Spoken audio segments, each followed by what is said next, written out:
కార్తీక మాసంలో నెలంతా పూజలు వ్రతాలు జోరుంటాయి అబ్బా. భక్తితోటి ఒక్క పొద్దులుంటారు. వ్రతాలు చేసేటోళ్ళు ఇంటి పక్కోళ్ళని పిలిచి వాయినాలు ఇస్తారు. పొద్దుగాల పొద్దుముక గుల్లకాడ కార్తీక దీపాలు ముట్టిస్తే మస్తు ముద్దుగా అనిపిస్తుంది.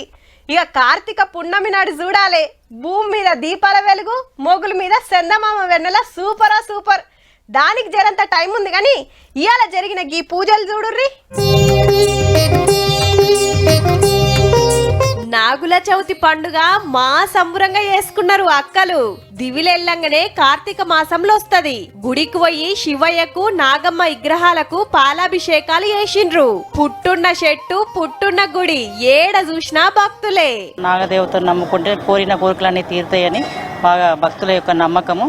అందుకే అందరూ కూడా వచ్చి ఇక్కడ భక్తి శ్రద్ధలతో అందరూ పూజ చేస్తారు. అందరూ చల్లగా ఉండాలి, పంటలు బాగా పండాలి, కుటుంబ సభ్యులందరూ చల్లగా ఉండాలి, పెళ్లిళ్ళు కావాలి, ఇల్లులు కట్టుకోవాలి. కార్తీక మాసంలో ఫస్ట్ శనారం మళ్ళా నాగుల చవితి అయ్యే వరకు గుళ్ళకు శీతం లైన్లు కట్టిండ్రు.